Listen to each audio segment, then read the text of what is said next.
जी प्रणाम। राष्ट्रीय पार्टी हो या क्षेत्रीय पार्टी हो या कोई भी दल हो,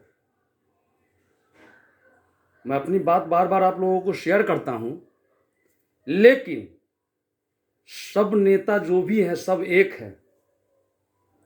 कुर्सी की लड़ाई के लिए मंच से विरोध करते हैं। जरा सोचिए, कुर्सी की लड़ाई के लिए मंच से विरोध करते हैं, लेकिन दुख और विपत्ति की जब घड़ी होती है तो वहाँ एक दूसरे से गले मिलते हैं और कहते हैं कि आप चाचा हो तो मैं आपका भतीजा हूं।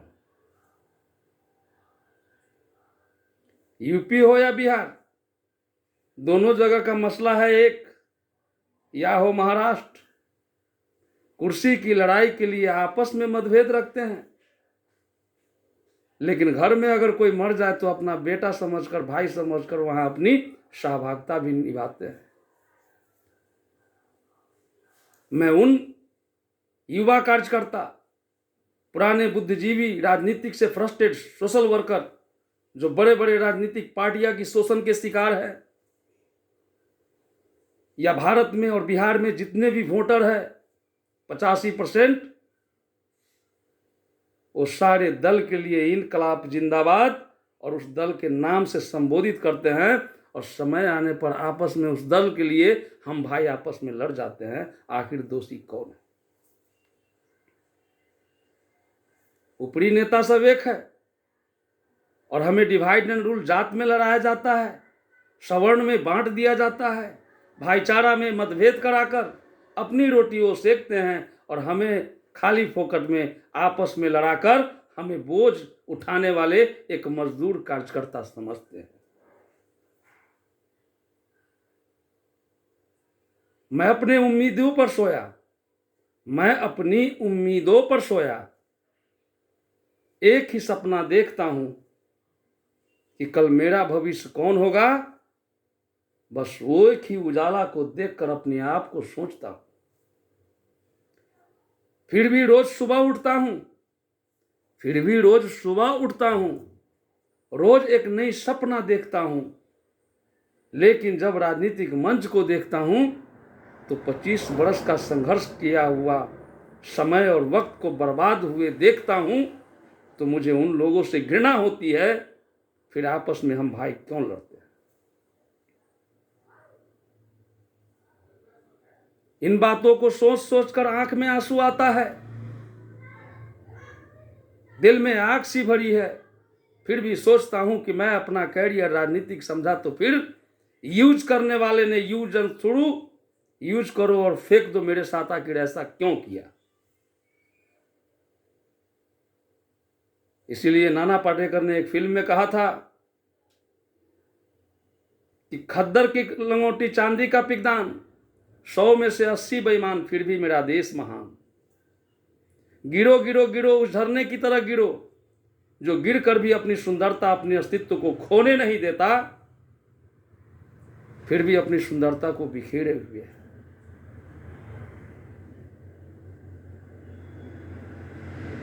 एक ऐसा शख्स मेरे लाइफ में मिले, उनसे मैं एक प्रेरणा लिया कि जिंदा हो तो जिंदगी की जीत पर यकीन कर। दिवाली जो पर्व है, इस पर्व के माध्यम से, दिवाली आज है, इस दिवाली जो पर्व है, इस पर्व के माध्यम से मैं भारत और बिहार के एक एक सोशल वर्कर और एक एक समाज मतदाता मालिकों को मैं कहना चाहता हूं कि जिंदा हो तो जिंदगी की जीत पर यकीन कर। है अगर आप में दम तो उस तारे को उतार ला इस जमी पे। ये सोच और भावना के साथ मैं आप तमाम भारत के एक एक युवा पीढ़ी, एक एक मजदूर, एक एक हमारे साथी भाई, गार्जियन, सब लोग को उम्र के अनुकूल में जो तो ज्यादा अनुभव है नहीं, मैं इतना कहता हूं कि सब नेता एक है, हम सब एक हो जाए।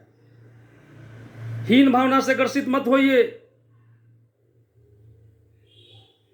हम सब ये सोचिए कि खून अगर चिड़ेंगे ना तो एक है, हमारी विचार अगर मिलती हो तो मेरा जात है।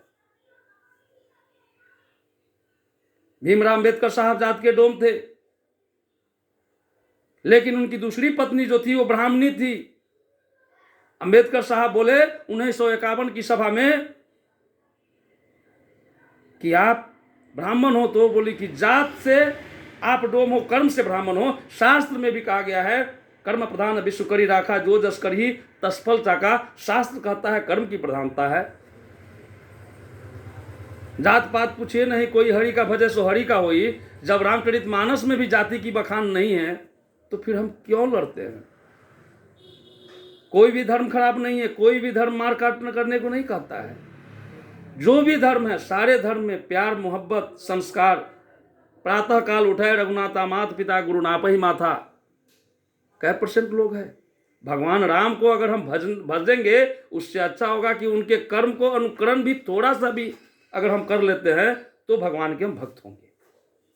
इसीलिए ज़्यादा मैं बोलना नहीं चाहता हूं, क्योंकि ज़्यादा बोलना भी ठीक नहीं है।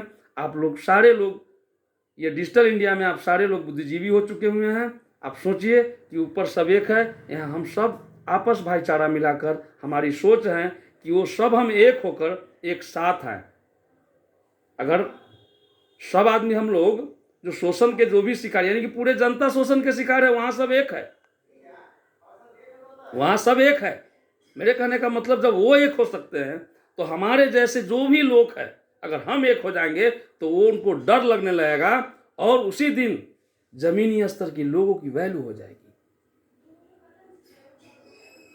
कुछ ऐसे शख्स हमसे जुड़े हुए हैं, मैं उन्हें भी नमन करता हूं कि मैं एक फ्रस्ट्रेट हो गया था, लेकिन ऐसे शख्स जिनका आशीर्वाद मेरे ऊपर पड़ा और मैं सारा ड्रीम्स भूल गया और मैं सोचा कि इस शख्स के लिए ना कोई दल का है ना पार्टी का है, निष्पक्ष एक ऐसे व्यक्तित्व का नाम है जो मैं कभी नहीं बोलना चाहता हूं, समय आने पर बताऊंगा। लेकिन मेरी बात को आप माने भाई, सब एक हो, आप हमारे साथ आइए और आप जब आएंगे ना तो मेरा भी ताकत मजबूत हो जाएगा। ठीक है, नमस्कार, प्रणाम, हैप्पी दिवाली, हैप्पी छठ। आने वाला मंगलमय वर्ष भी आपका अच्छा हो। प्रणाम।